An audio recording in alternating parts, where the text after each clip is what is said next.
இன்னைக்கு நாம ஒரு சூப்பரான விஷயத்தை பத்தி பார்க்க போறோம். அதாவது ஒரு நல்ல முதலீட்டு போர்ட்ஃபோலியோவை எப்படி உருவாக்குறதுன்னு ஸ்டெப் பை ஸ்டெப்பா தெரிஞ்சுக்க போறோம். இது ஏதோ தேரி கிடையாதுங்க. நிஜமாவே ஒருத்தர் தன்னோட அனுபவத்துல செஞ்சு ஜெயிச்ச ஒரு ப்ளூ பிரிண்ட். சரி வாங்க நேரடியா விஷயத்துக்குள்ள போலாம். முதல்ல நம்ம யாரோட முதலீட்டு பயணத்தை பார்க்க போறோமோ அவரோட போர்ட்ஃபோலியோவோட மொத்த மதிப்பு இதுதான். ஆமா, நீங்க பார்க்கறது சரிதான். 10 கோடி ரூபாய். இது ஏதோ கற்பனையான நம்பர் இல்ல. இது ஒரு நிஜமான போர்ட்ஃபோலியோ. இது எப்படி அவங்க சாத்தியமாக்கினாங்கன்னு தான் நாம இந்த முழு விளக்கத்திலையும் பார்க்க போறோம். இதுதாங்க இந்த முழு விஷயத்தோட மைய கருத்தே. நம்மள் பலரும் என்ன பண்ணுவோம், எந்த ஃபண்டு சூப்பரா போகுதுன்னு தேடி தேடி முதலீடு பண்ணுவோம். ஆனா அதை விட முக்கியம், நம்மளோட முதலீடுகளோட ஒட்டுமொத்த கட்டமைப்பு எப்படி இருக்குங்கிறது தான். இதை மட்டும் நீங்க புரிஞ்சுக்கிட்டீங்கன்னா பாதி கிணறு தாண்டுனா மாதிரி தான். இப்போ வாங்க முதலீடு செய்ய ஆரம்பிக்கிற எல்லாருமே சந்திக்கிற ஒரு பெரிய பிரச்சனை என்னன்னு பார்ப்போம். இந்த ஒரு குழப்பம்தான் பலரையும் அடுத்த கட்டத்துக்கு போக விடாம தடுக்குது. ஆனா கவலைப்படாதீங்க, இதுக்கு ஒரு தீர்வு இருக்கு. யோசிச்சு பாருங்க, இந்திய மியூச்சுவல் ஃபண்ட் மார்க்கெட்ல மட்டுமே 2000க்கும் அதிகமான ஸ்கீம்கள் இருக்கு. அப்பப்பா, இவ்ளோ ஆப்ஷன்ஸ் இருக்கும்போது எதை தேர்ந்தெடுக்கிறது எதை விடுறதுன்னு ஒரு பெரிய குழப்பம் வர்றது ரொம்ப இயல்பு தானே. இந்த குழப்பத்துல தான் பலரும் தப்பான முடிவுகளை எடுக்கிறாங்க. இதுதான் நம்மள பலரும் செய்யற ஒரு பெரிய தப்பு.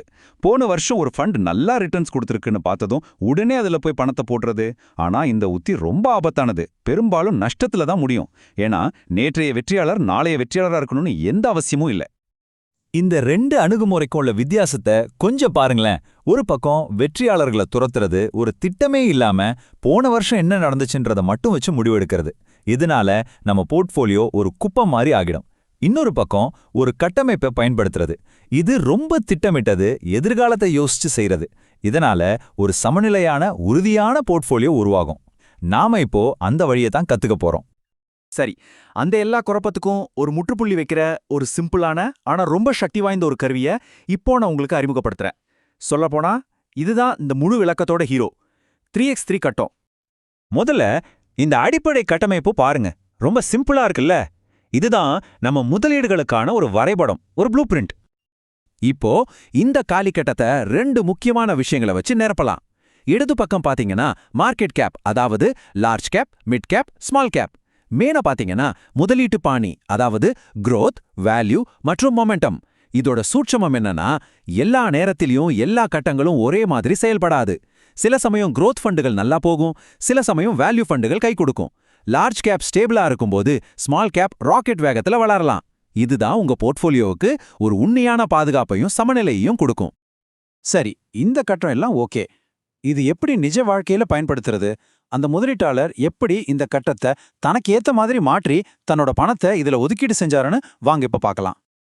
அவரோட அணுகுமுறை ரொம்ப தெளிவா இருக்கு. தன்னோட போர்ட்ஃபோலியோல சரிபாதி, அதாவது 50% பணத்தை நிலைத்தன்மைக்காக லார்ஜ் கேப் ஃபண்டுகள்ல போட்டிருக்கார். மீதி 50% நல்ல வளர்ச்சிக்காக மிட் கேப்ல 25%, ஸ்மால் கேப்ல 25% பிரிச்சிருக்கார். இது பாதுகாப்பு மற்றும் வளர்ச்சி ரெண்டையும் சமமா பார்க்குற ஒரு அருமையான உத்தி. முதலீட்டு பாணியை பொறுத்த வரைக்கும் 70% growth ஃபண்டுகள்ல முதலீடு செய்யப்பட்டிருக்கு. இதுக்கு 2 முக்கிய காரணம் இருக்கு. ஒன்னு, இது அந்த முதலீட்டாளரோட தனிப்பட்ட விருப்பம். இன்னொன்னு, இந்திய சந்தையில growth ஸ்டைல் ஃபண்டுகள் தான் ரொம்ப அதிகமா கிடைக்குது. ஒரு நல்ல பிளான் மட்டும் இருந்தா போதாது, அதை சரியா செயல்படுத்தணும். இப்போ இந்த போர்ட்ஃபோலியோவை எப்படி உணர்ச்சி வசப்படாம ஒரு சிஸ்டம் மூலமா தொடர்ந்து வளர்த்தாங்கன்னு பார்ப்போம். இந்த உத்தியை செயல்படுத்துறதுக்கு 3 சிம்பிளான வழிதான். முதல் படி, மாசம் எஸ்ஐபி மூலமா முதலீடு செய்யறது. இது முதலீட்டுல ஒரு ஒழுக்கத்தை கொண்டு வரது மட்டும் இல்லாம சந்தை ஏற்ற இறக்கங்கள்ல இருந்து நம்மள பாதுகாத்து முதலீட்டு விலையை சராசரி செய்யுது. 2வது, திடீர்னு ஒரு பெரிய தொகை கிடைக்கும்போது அதை ஒரேடியா மார்க்கெட்ல போடாம எஸ்டிபி மூலமா கொஞ்சம் கொஞ்சமா உள்ள கொண்டு போறது. இது பெரிய ரிஸ்க் எடுக்கிறத தடுக்கும். 3வது, ரொம்ப முக்கியமானது, அடிக்கடி போர்ட்ஃபோலியோவை நோண்டிக்கிட்டே இருக்கக்கூடாது. ஒரு 3 வருஷத்துக்கு ஒரு முறை அதை மறுசீரமைப்பு செஞ்சா போதும். இது நம்மள உணர்ச்சி வசப்பட்டு தப்பான முடிவு எடுக்கிறதுல இருந்து காப்பாத்தும். சரி, இப்ப நாம கடைசி கட்டத்துக்கு வந்திருக்கோம். இது வெறும் ஒரு முதலீட்டு உத்தி இல்ல. இது பணத்தை நாம பார்க்கிற விதத்தையே மாத்த போற ஒரு அடிப்படை மனநிலை மாற்றம். இதுதான் உண்மையான ரகசியம். இந்த ஸ்லைட்ல இருக்கிற மாற்றத்தை நல்லா கவனிங்க. இது ஒரு சின்ன கணக்கு மாற்றம் மாதிரி தான் தெரியும், ஆனா இதோட விளைவு ரொம்ப பெரியது.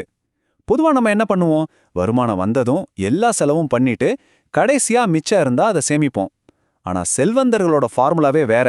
அவங்க வருமானம் வந்ததும் முதல்ல சேமிப்புக்கும் முதலீட்டுக்கும் பணத்தை ஒதுக்கிட்டு மீதி இருக்கிற பணத்துல தான் செலவு செய்வாங்க. இதுக்கு பேரு தான் பே யோர் செல்ஃப் ஃபர்ஸ்ட். இந்த ஒரு பழக்கத்தை நீங்க மாத்தினாலே போதும், உங்க நிதி வாழ்க்கை தலைகீழா மாறிடும். இப்போ ஒரு சக்தி வாய்ந்த போர்ட்ஃபோலியோவை உருவாக்குவதற்கான முழு வரைபடமும் உங்ககிட்ட இருக்கு. இந்த எல்லா விஷயங்களையும் கத்துக்கிட்ட பிறகு உங்களோட முதலீட்டு உத்தி எப்படி இருக்க போகுதுன்னு கொஞ்சம் யோசிக்க ஆரம்பிங்க. உங்க போர்ட்ஃபோலியோவை நீங்க எப்படி வடிவமைக்க போறீங்க? Mutual fund investments are subject to market risks. Read all scheme-related documents carefully.